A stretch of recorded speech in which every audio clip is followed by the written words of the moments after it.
So low lunge or asana and crescent lunge or high lunge. We're going to start on all fours. So just come onto all fours, planting your hands nice and firm, planting your hips right up over your knees, just so you can get a sense of your breath in space. Take a nice big inhale through your nose. Exhale, open your mouth, let it go. And then you're going to step your right foot forward until the knee stacks right up over the ankle. So if you're in a little bit of a tighter body here, you can grab a couple of blocks and place them on either side of your hands just to bring the floor to you. It makes it a little more accessible. Now, if you don't need the blocks, you can just go ahead and move them off to one side and bring your fingertips to the floor. So for these first couple of moments, I just want you to be really aware of your foot on the ground. Notice where the weight is. Is it in the heel? Is it in the toe? Is it side to side? And can you do your best to just press all four corners of the feet down evenly, spread your toes, and feel that nice strong root there. And then notice where your knee is in space. Has it moved way past your ankle? Is it way back behind? Can you do your best to stack your knee right up over your ankle? And that's really the key to any of these lunging poses in order to protect your knee. So the next step is simply to walk your hands up the top of your thigh bone. So your legs are sorted, your knee is stacked right up over your ankle, your foot is rooted, your toes are spread. And you're going to bring your hands to your hips and draw your attention to your pelvis. So just notice if it's tipping or tucking. Can you split the difference and find neutral so that your tailbone is dropping towards the floor and your two frontal hip points are lifting up. Your gaze is steady forward. Now, if you're in a little bit of a bendier body, you may find that you can actually scooch this back knee back a little bit and then walk your hands up. And it's going to increase the stretch in the top of the thigh bone. And the very last part of the asana, once you feel like your balance is steady, is simply to reach your arms up towards the ceiling, drop your shoulders down away from your ears, and reach the fingertips with vigor. And that's your whole low lunge. And then bring your hands right back down to the floor or to your blocks. Shift back just a little bit so that you can step your right knee back. And then step your left foot forward, and we go through the whole process again. So root your feet, spread your toes, stack your knee right up over the ankle, and then walk your hands up the top of your left thigh bone. Bring your hands to your hips, and then notice your pelvis. Does it tip? Does it tuck? Does it move from side to side?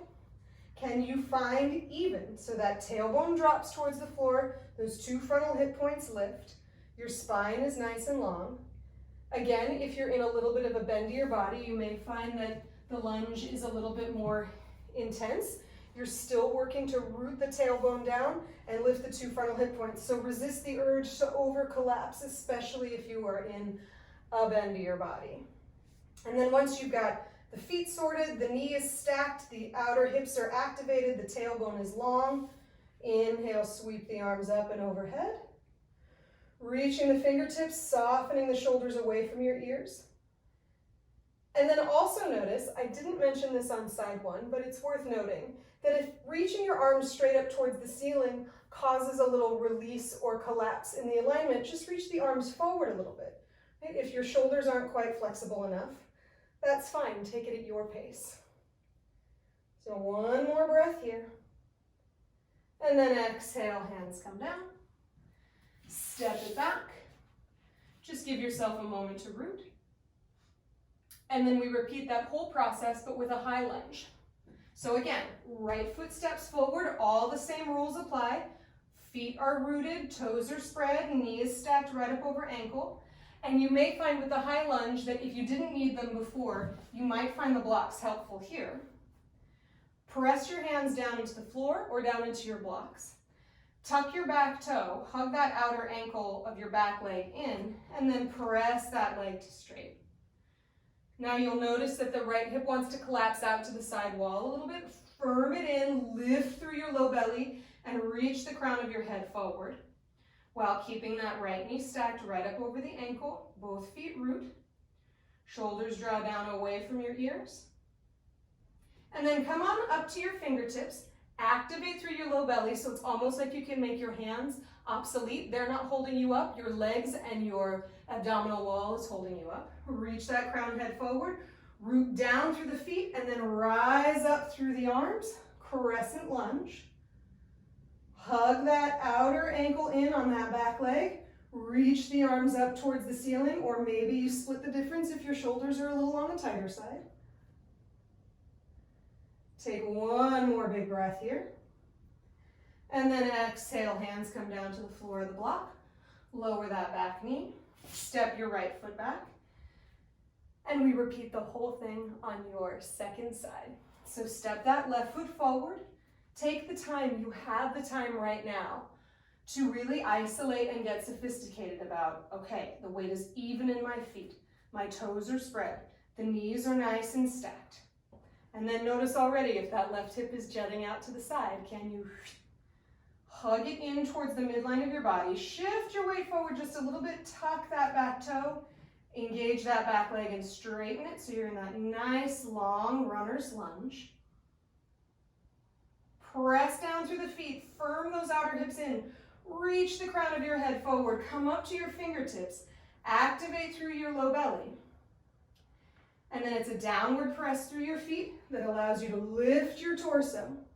Crescent lunge, and even here, notice if you are overarching that low back or tucking, it's kind of hard to tuck here. Can you continue to drop your tailbone towards the floor? Lift those two frontal hip points, lengthen through your fingertips. Last big inhale. And then exhale, hands come down. Lower your back knee down. Step your left foot back next to your right. Bring your hands down off the blocks. Shift yourself back. And there you have it. There is your low lunge, Anjane asana, and high lunge or crescent pose. So if you have any questions or want any other clarifications, absolutely let me know in the comments section. And then give this video a little thumbs up, subscribe to the channel, and I'll see you next week for another tutorial.